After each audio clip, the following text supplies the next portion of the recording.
Howdy, nearly senior citizen. Greetings, boys and girls, and welcome to this brand new day. A new day with our planet spinning around its axis, zooming around the sun. Okay, I put the sun here in orbit here, but I can't go through my, well, I can do that, can't I?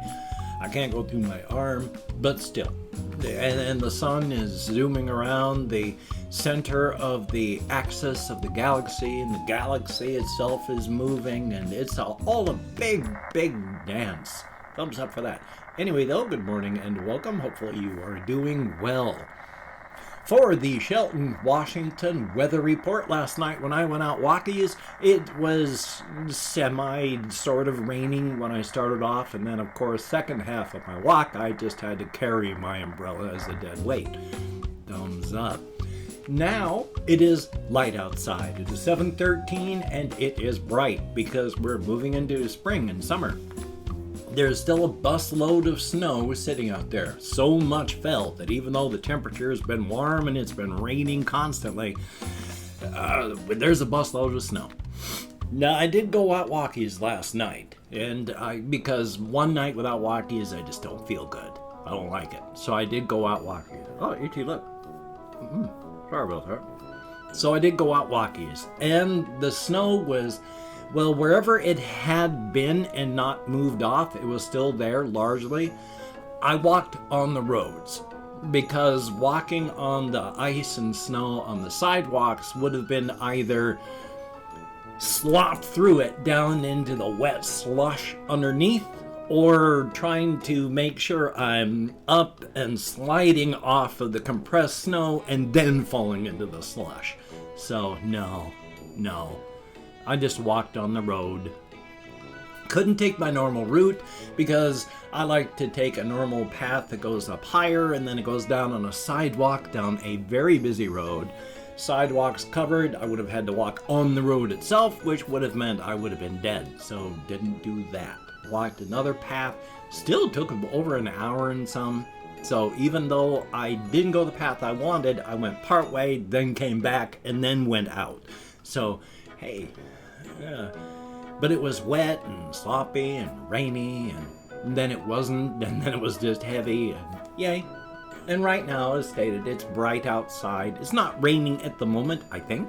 Can't hear anything, but thumbs up for that. Hopefully it won't freeze, because if it does, then, oh boy, outside it will just turn into an icy hell. Don't need that. So, my nose. So, on top of all that, last night I go to bed a little bit on the later side.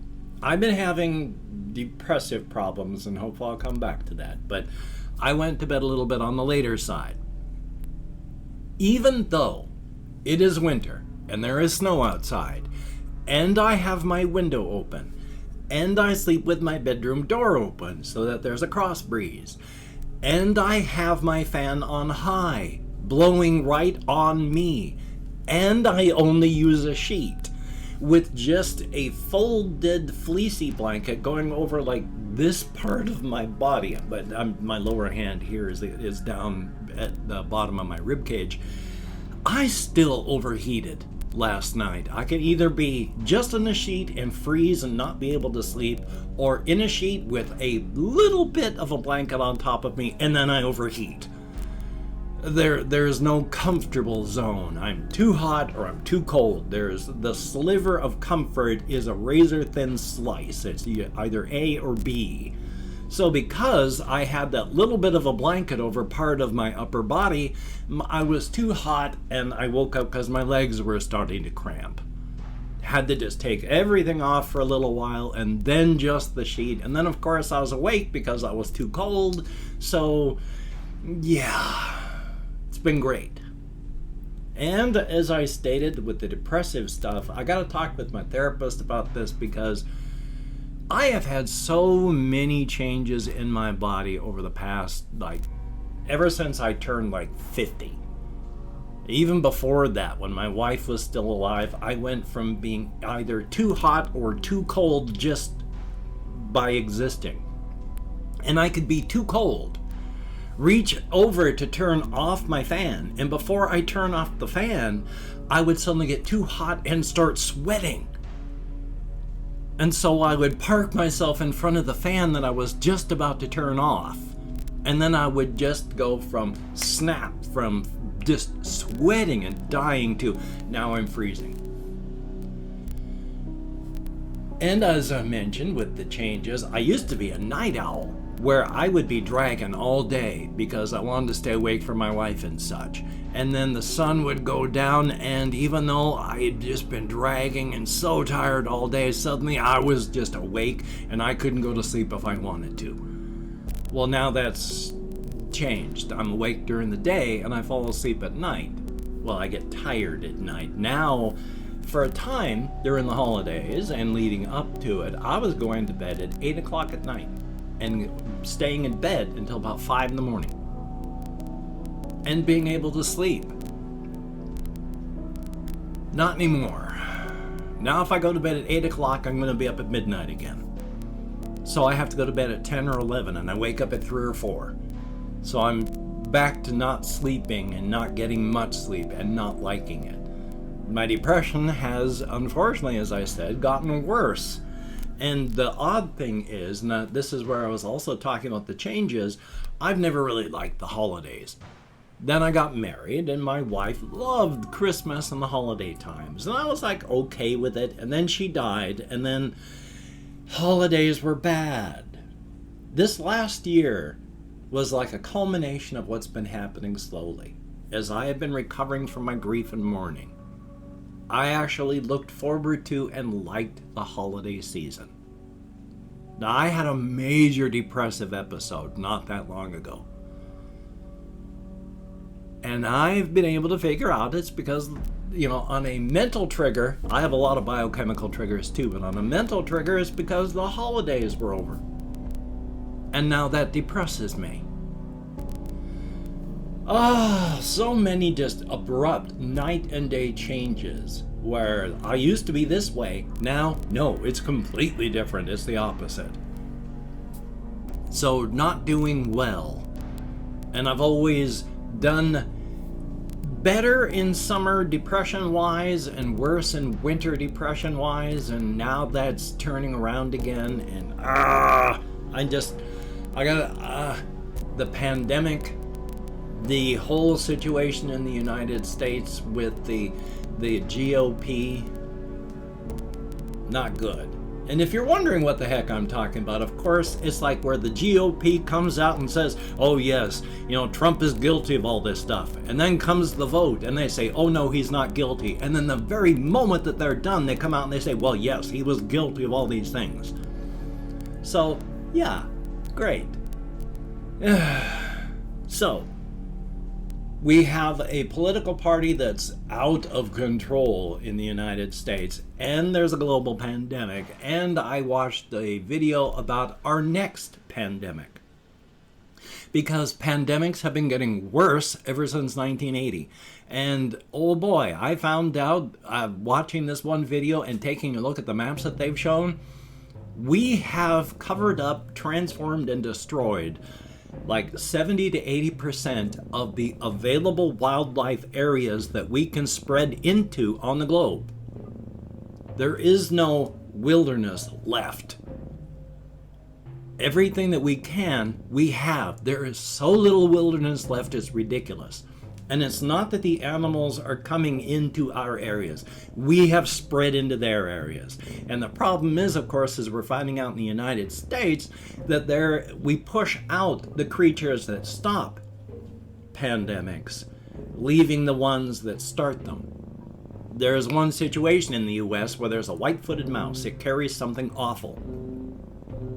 That's the last creature to leave when we move into an area. All the creatures that keep those white-footed mouse in check, they leave when we move, leaving only the pandemic-carrying mouse. So goody. Yeah, it's going to get even worse faster as we go. Thumbs up for that. And of course, on a further depressing subject, this one has nothing... Well, first I'm going to do this because I've been meaning to say this, and I want to say this. Hopefully, I can't remember where the little thing is, but check out Russian Timing's channel. I've hopefully got it, like I say, in that little thing that shows you where to go, and hopefully down below. And he does Let's Plays and stuff, and I was stuck in the game Hrot. It's an early access boomer shooter, and it's really cool, but it's made by, like, I think one person. And some of the levels are so bad that I have been stuck. I play boomer shooters. I go back and I play Doom still, and Duke Nukem, and Blood, and Redneck Rampage. I couldn't remember the name, Redneck. All these 90s games, I still go back and play. But Hrot had me so frustrated at times because I didn't know where to go or what to do. I actually uninstalled it, then reinstalled it, and then went through, and it was Russian Timing that showed me what to do. I have since gone through and beat on very easy the first episode of Hrot, and it's good.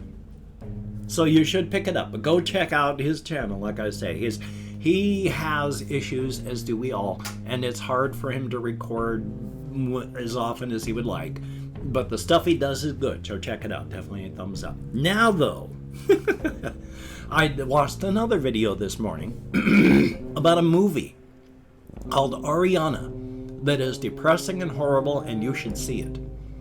It is based on like a Swedish poem, but it takes place in it's near future, but still far enough future that we've made colonies on Mars, and we have space elevators so that there's a ship and people are able to take, because it's in geosynchronous orbit and they have long, thin, powerful cables, you can take elevators from the surface up to the ship, and then it's going to take off and go to Mars.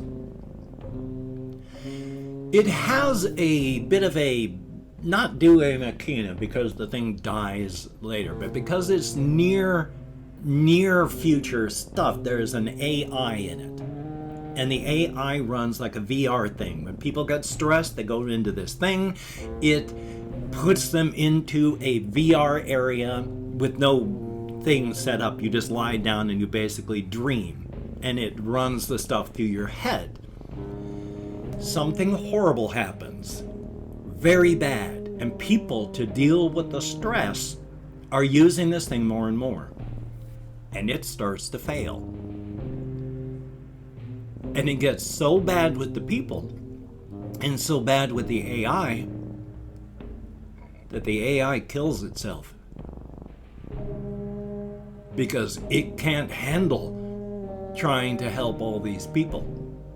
So the horrible thing has happened on this ship. It was supposed to be a 3-week trip to Mars. The last time you really see people alive on the ship is 24 years later. And the movie really ends the only way it can. Because they went off target and they were going to use a slingshot off a terrestrial body and then come back to Mars. But stellar space, all of space is huge, unimaginably huge. After the spoilers, but after the 24-year mark, they showed the ship arriving at the thing to slingshot around. 5 million years after it started. It's just a rock by this point, a metal rock. And I got to watch the spoilers on this video about the whole thing, and I still want to see it. So hopefully the spoilers that I've given won't ruin your desire to see it. You should. Check out Elvis the Alien and Ariana. He talks about it, and it looks good. It's unfortunate that it's made only like $40 million since its release, so it's unfortunate, and it looks awesome. So thumbs up on that. I have a lot of other things on here, but you know, we're just going to go with I have opened up 24 hours worth of comments, my community tab, and I'm going to go through and thank 20 to 25 people for having left me a comment. I'm not reading the comments right now. I'm going to read them later. Thumbs up each one I do. Answer as many as my executive dysfunction will allow me to do so, and definitely a good thing. If I mispronounce the username, no disrespect is intended. I'm an American English speaker, and even though I count an American Sign Language on the fingers of this hand, with my depression, fibromyalgia, ADHD, mourning, and more, I'm sometimes like I can remember what day of the week it is, and I do forget that. So we have Andreas Oikonamu.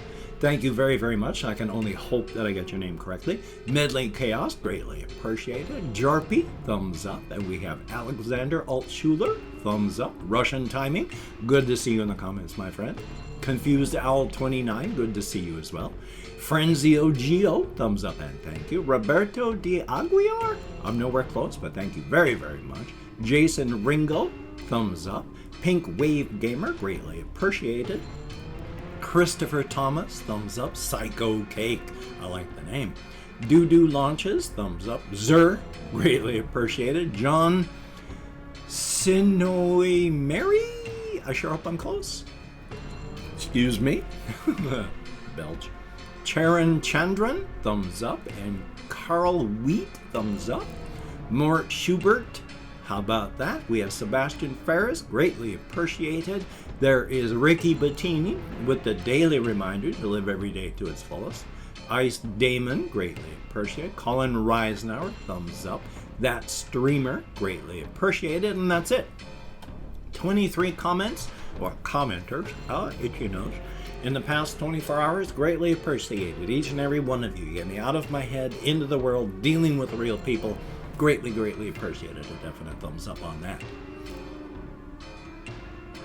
If you could check out my various links down below, I have Twitter, Facebook, Patreon.com. If you could become a Patreon.com patron like one of these beautiful and awesome people, that would be beautiful and awesome. And if you would like to help me out financially without sending money through the patronage, I have a PayPal link down below.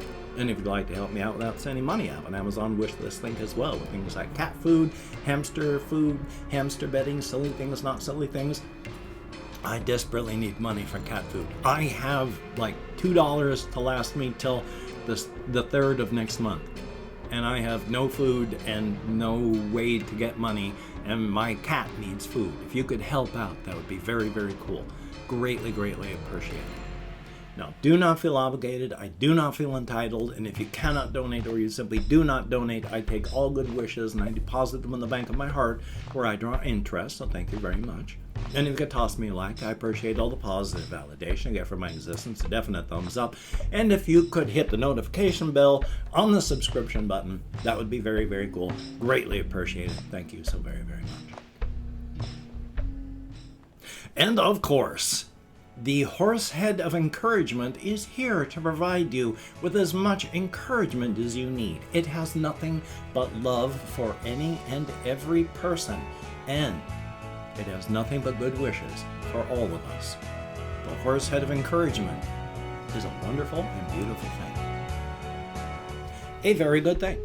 And of course, Black Lives Matter. Good golly, Miss Molly. Good golly, Miss Molly.